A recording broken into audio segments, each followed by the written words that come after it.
Alors, bonjour Henri Yambode. Carole, bonjour. Bonjour Marc Janou, bonjour à tous les téléspectateurs, bonjour aux auditeurs, bonjour aux internautes et bonjour à l'équipe de réalisation de Matin d'Éden. Bonjour Marc Goudjanou. Oui, bonjour Carole, bonjour mon très cher Henri, plaisir de te voir ce matin, tout mignon.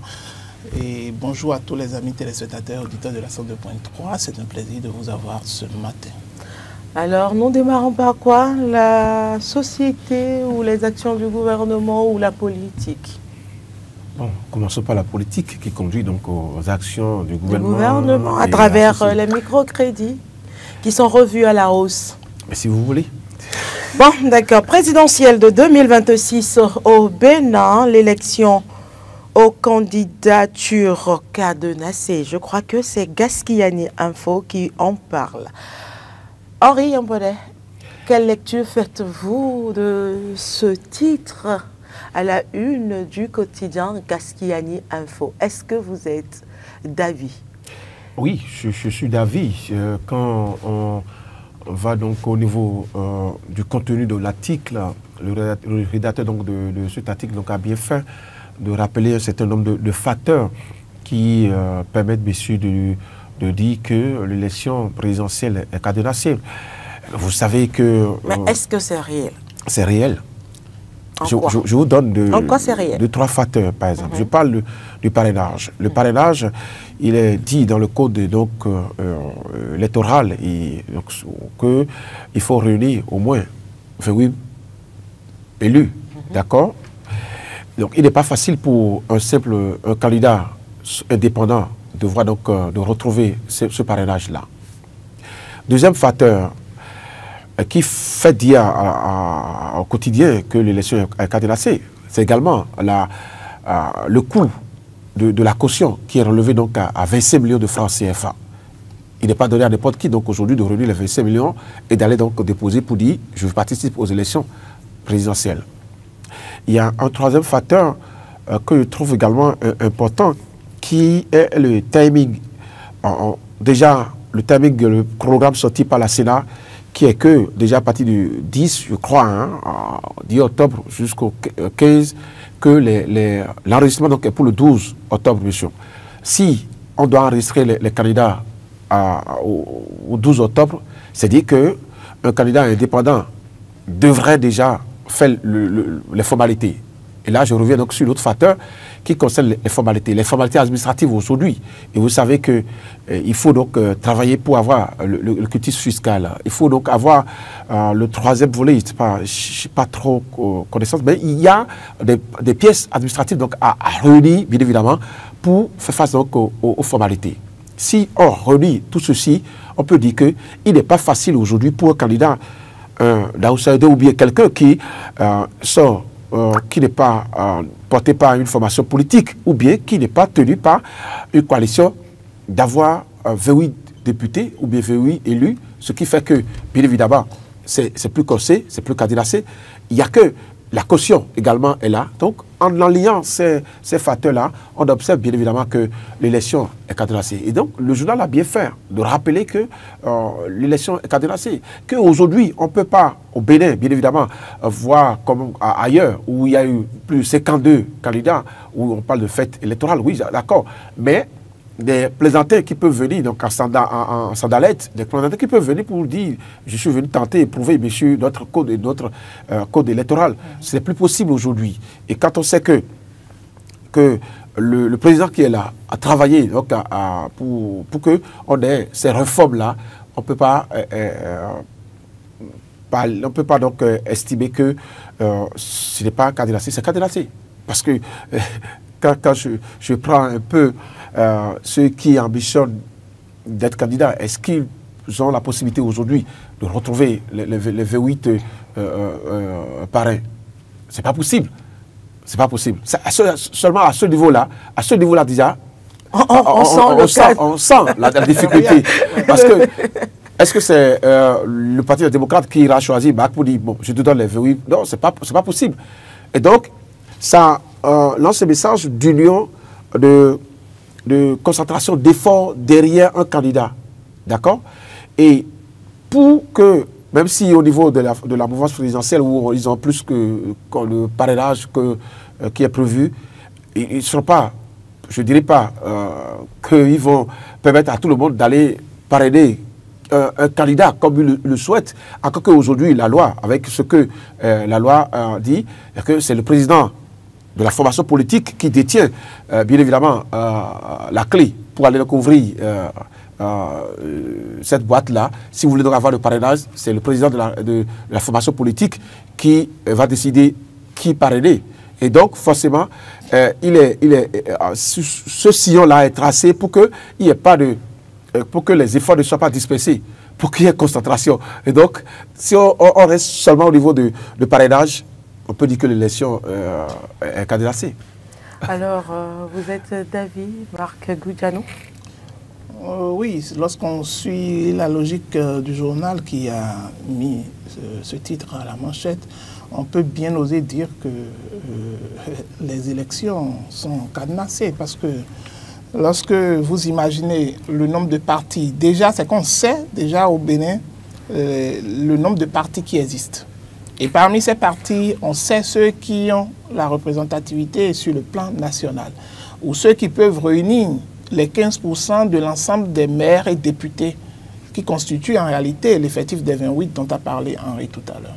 Et donc, lorsque vous regardez le schéma en face, vous voyez qu'au niveau de la mouvance présidentielle, effectivement, ils détiennent assez de parrainage. Lorsqu'on prend le nombre de maires, ils ont la majorité. Le nombre de députés, ils en ont également la majorité. Il n'y a que la FCBE, par exemple, qui a quelques maires d'un côté également. Et puis, il y a de l'autre côté les démocrates. Et lorsque vous prenez les autres partis qui aujourd'hui sont en train de soutenir, par exemple, le candidat de la majorité présidentielle, vous convenez avec moi que ce sont des partis qui n'ont ni maire ni député. Donc, ne pouvant pas rentrer dans le jeu du parrainage qui déterminera en réalité le choix, d'accord, ou la sélection, ou le fait de pouvoir retenir un candidat pour les élections présidentielles. Et donc, du coup, on sait déjà que le jeu se fera entre deux formations normalement. Les partis de la mouvance présidentielle et les partis de l'opposition. Mais il y a encore un autre jeu qu'on peut encore entrevoir, c'est-à-dire que la FCBE, par exemple, qui dispose d'une partie des maires, par exemple, a déjà signé, par exemple, un accord de gouvernance et puis un accord parlementaire avec les partis de la mouvance, ce qui suppose que ce parti peut demander à ce que, je suppose que les autres partis de la mouvance présidentielle puissent l'aider à avoir le parrainage, parce qu'eux, ils en ont suffisamment assez, puisque même s'ils donnent tout le parrainage à leurs candidats, il restera encore des parrainages qui seront disponibles. Et dans cet accord, on pourrait également décider d'envoyer un parrainage au parti FCBE, par exemple, qui pourrait également présenter un duo de candidature. Et donc, sur l'échiquier, on n'a que 3 duos de candidature qui sont probablement espérés. C'est-à-dire au niveau des démocrates qui détiennent les 28 députés pour pouvoir bénéficier du parrainage nécessaire. Au niveau de la mouvance, le duo Talata-Wadaïn qui ont également la possibilité d'avoir assez de parrainage et même pouvoir l'offrir également au FCBE pour pouvoir, en tout cas, avoir un duo de candidature pour les élections présidentielles. Donc, du coup, même déjà à l'avance, on peut déjà s'imaginer, d'accord, d'où peuvent provenir les candidats. Parce qu'il n'y a pas de magie, tel que les tests l'ont prévu, tout a été verrouillé tel qu'on l'a dit, verrouillé exprès ou non, peut-être, mais admettons quand même que l'élection aux candidatures est totalement cadenassée. On ne peut pas avoir d'autres possibilités à part ces possibilités-là que l'on vient d'évoquer. Et ce n'est pas pour rien que vous voyez que la FCBE a essayé de nouer un partenariat. Imaginons un instant, d'accord? Si au niveau des 28 députés des démocrates, du parti des démocrates, ils n'arrivaient pas par exemple à s'entendre et qu'il y a, vous avez vu, même si Arossi a pu donner son parrainage avant de partir, si éventuellement d'autres députés décident de partir, d'accord, ça veut dire que, ou bien on décide de choisir parmi les députés là, 2 qui seront candidats, d'accord, qui vont former le duo de candidature, et au niveau du parrainage, on va dire, après avoir déposé les dossiers par exemple, les autres saisissent la Cour constitutionnelle qui dit que vous ne pourrez pas vous auto-parrainer, ça veut dire qu'ils sont exclus d'office. Et s'ils sont exclus d'office, si la mouvance décide de garder uniquement le parrainage à son niveau avec son duo de candidature, c'est-à-dire, je vais parler de Talata et de Wadaïn par exemple, c'est qu'on n'aura seulement que ce seul duo de candidature pour les élections présidentielles. Ce qui va faire grincer beaucoup de dents. Les gens vont pouvoir voir qu'en réalité, nous ne sommes plus dans un système démocratique où on peut assister au jeu démocratique comme cela se doit. Et donc, pour pouvoir jouer le jeu, et que si éventuellement on arrivait à empêcher les démocrates de pouvoir aller aux élections présidentielles, par exemple, c'est que l'autre porte de sortie, c'est la FCBE qui pourra présenter un duo de candidature qui pourra aller avec le duo de candidature de la mouvance présidentielle, alors que dans ce cas, ils ont déjà signé un accord, et que c'est la mouvance qui vous donne le parrainage. Même si vous présentez un duo de candidature, attendons. Soyons raisonnables, hein. Ce n'est pas évident que vous irez sur le terrain vous combattre. Encore qu'on a vu la position de la FCBE par le passé, où on a toujours traité d'une opposition modérée, d'une opposition pas trop claire, mais au moins cette opposition aujourd'hui a affiché ses intentions. On sait maintenant dans quel bord, au niveau de, en tout cas, dans quel bord il est aujourd'hui, il soutient quel parti aujourd'hui, on sait qu'il est maintenant, on peut même, moi je ne veux même plus parler de la FCBE comme parti d'opposition, je veux parler de la FCBE comme un parti, d'accord, de la famille présidentielle, puisque déjà, en leur sein, ils ont déjà un accord avec les partis de la mouvance présidentielle et éventuellement, ils pourraient bénéficier du parrainage des partis de la mouvance présidentielle. Et dans ce cas-là, ce ne pourrait plus parler de partis d'opposition au gouvernement. Et donc, si éventuellement, on fait tout avec les cadenas qu'on a, où on aura au plus que 3 duos de candidature, si à partir de là, on arrive à aller aux élections et que éventuellement, lors du dépôt de candidature, les démocrates n'arrivent pas à pouvoir quand même justifier le fait de pouvoir s'auto-parrainer ou bien de pouvoir avoir d'autres problèmes liés, par exemple, au quitus fiscal ou je ne sais quoi. Et s'ils sont écartés du jeu, vous imaginez, on n'assistera pas à une élection, hein, mais on assistera plutôt à un jeu entre 2 partis, d'accord? La FCBE de l'autre côté, les duos, c'est-à-dire le Bloc républicain et l'UP Le Renouveau, de notre côté, qui a présenté son duo de candidature, c'est-à-dire Wadaïn et Talata. Et ce serait un match amical, hein, ou bien un match de gala entre la FCBE et le duo de candidature de la mouvance présidentielle. Alors, Henri Yambodé, est-ce que les règles d'éligibilité aujourd'hui respectent les standards démocratiques au plan international? Écoutez, ailleurs, quand on se fait un peu donc sur comment ça se fait donc ailleurs, on est donc en phase bien sûr avec les règles que vous citez là. Oui, ailleurs, par exemple en Côte d'Ivoire, on a vu donc un folklore de présentation de candidature, mais au bout du rouleau, vous avez vu donc que l'institution chargée donc de valider les candidatures donc a été claire sur un certain nombre de choses, même s'il y a beaucoup de choses à dire à ce niveau-là. Au côté parrainage, je pense que tous les partis politiques s'accordent bien sûr sur un minimum, oui. D'accord. Et aujourd'hui, bon, Marc parlait donc du quartier, donc les démocrates, non, ce ne sera pas le cas. Seulement que sur la question d'autoparrainage, il faut donc arriver à ce niveau-là qu'on s'entende, d'accord?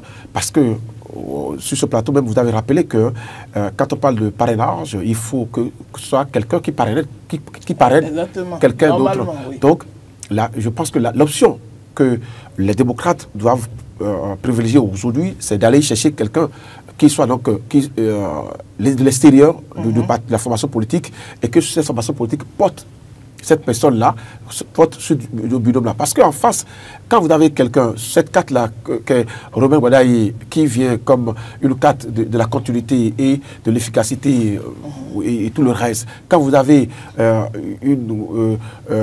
Talata qui vient jouer comme l'équilibre régional avec, bien sûr, un atout politique et tout le reste, il faut déjà penser à d'autres réalités. Et c'est ce qu'on va peut-être demander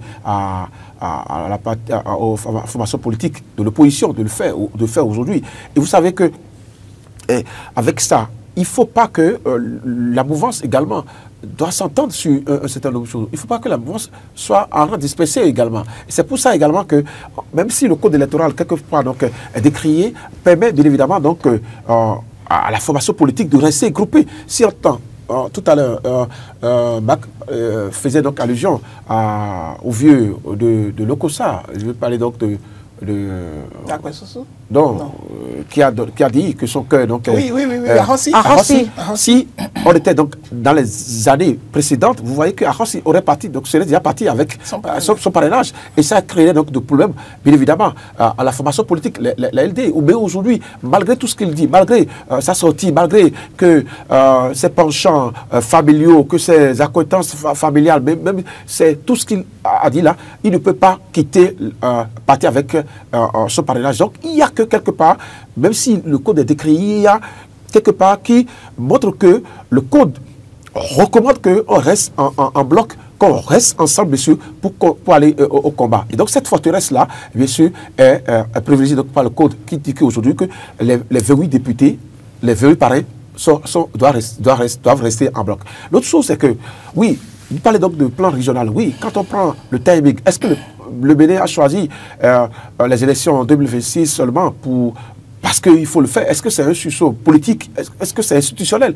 Parce que tout simplement, quand vous observez, vous allez voir que tout le temps, chaque année, on a toujours fait des élections. Moi, je suis d'accord peut-être avec cet argument-là qui montre que, oui, on ne peut pas chaque année faire des élections. Ça prend beaucoup de temps. Mais donc, quand on regroupe les élections, oui, vous devez passer à autre chose. On finit l'élection cette année, donc on sait que ça va dans 5 ans, dans 3 ans, ou dans 4 ans, qu'on va passer à une autre. Donc, on a le temps de se consacrer, bien évidemment, aux programmes et projets, bien évidemment, de développement. Je suis d'accord pour ça. Et donc, pour moi, je pense que l'année 2026 est... Donc, institutionnellement, oui, c'est approuvé. Donc, au niveau de la sous-région, je pense que le Bénin a fait un grand pas donc, dans la politique, dans la dynamique aujourd'hui d'accompagner le développement. C'est comme Makosso disait aux amis gabonais, vous ne savez pas, le Bénin donc, a pris une distance de 10 ans de développement. Il sera difficile pour vous de rattraper le Bénin parce qu'aujourd'hui, ce qu'il se fait là, c'est que c'est la continuité. Et en choisissant Robert Wadayi, en choisissant Talata, c'est que c'est la carte de continuité, la carte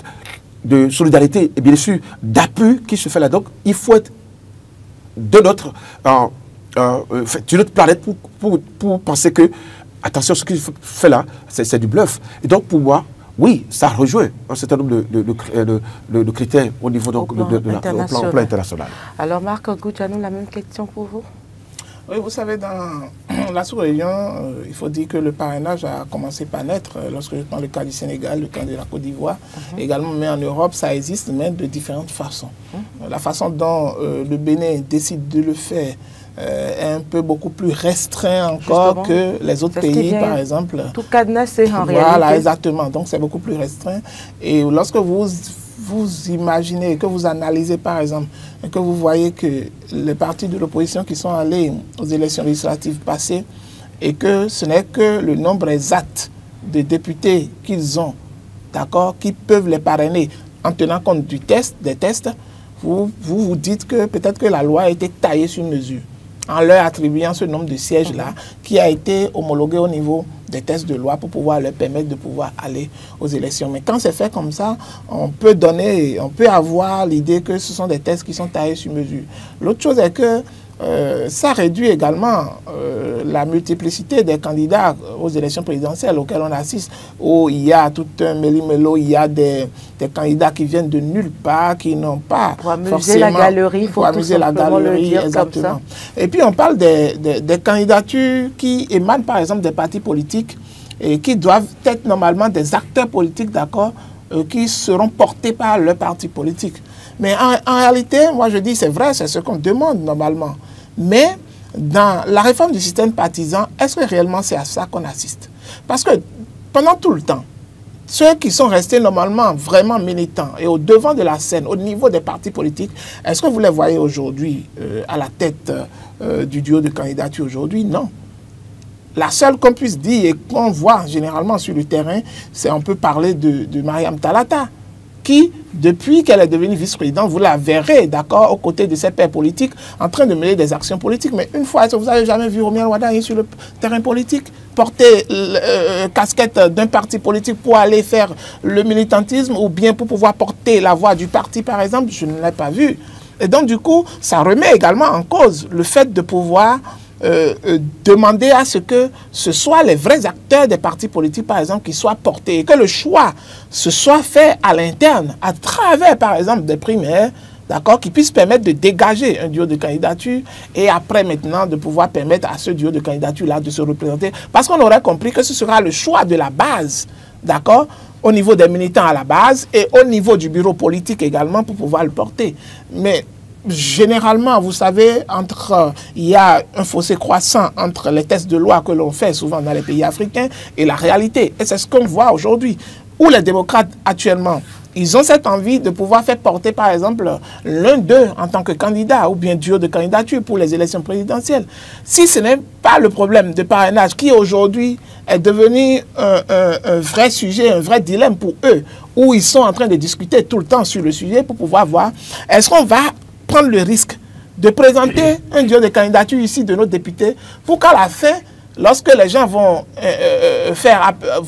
vont aller au niveau de la Cour constitutionnelle pour dire que ce n'est pas possible et qu'on va se voir empêché de pouvoir participer aux élections, est-ce qu'on va prendre ce risque ou bien ce serait mieux pour nous d'aller choisir un duo de candidature qui soit des militants, d'accord, du parti ou bien peut-être, qui sait, peut-être des gens qui sont externes ou bien qui sont militants à distance, qui ne sont pas assez actifs au sein des partis politiques comme Obia Wadaing, par exemple, qui n'est pas très actif au sein du parti. Et donc, on pourrait assister, par exemple, à cette forme de duo de candidature.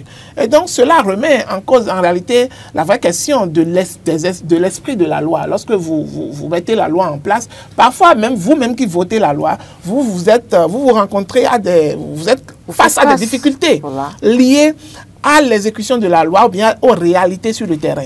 Et c'est à ça qu'on a assisté. Aujourd'hui, on a des partis politiques qui sont portés par des grands hommes, par des leaders, par exemple, qui imposent leur rythme et ce qu'on doit faire, la ligne directive du parti.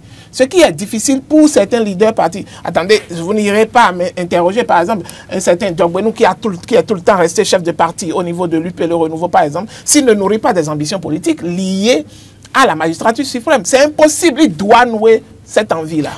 Et si éventuellement son choix n'a pas été fait, ça veut dire que c'est bon gré, malgré lui, il est obligé de rester dans les rangs. Quand on parle de rester dans les rangs, comprenez également le sens de rester dans les rangs. Rester dans les rangs, ça vous revient également à vous taire et à suivre la dynamique du parti. Parce que le parti aurait cherché, parce que même si vous allez au fond, est-ce que finalement, vraiment, est-ce que c'est l'ensemble des leaders du parti politique justement, qui a décidé de vraiment faire ce choix, ou bien le choix a été orienté par le grand leader justement, dans les états-majors, dans les états-majors, je vais donc juste parler des partis politiques. Dans les états-majors du parti politique, il y a ceux qu'on appelle les grands électeurs, les grands décideurs, bien sûr, au niveau des bureaux. Même si vous êtes au sein du bureau, vous êtes plus de 100, il y a forcément un groupuscule, il y a un groupe fermé qui décide, monsieur, de l'orientation, bien évidemment, de la formation politique. Oui. De la formation politique.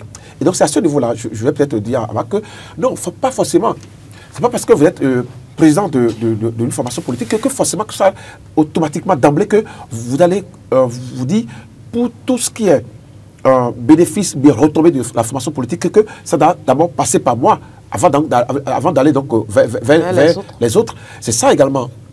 Ce n'est pas le cas. Je dis, est-ce que Diogbenou, vous allez demander à Diogbenou, est-ce qu'il ne nourrit pas les ambitions politiques liées à la magistrature suprême? Il vous dira oui, forcément. Je ne refuse pas. Mais on ne doit pas voir sur cet angle-là.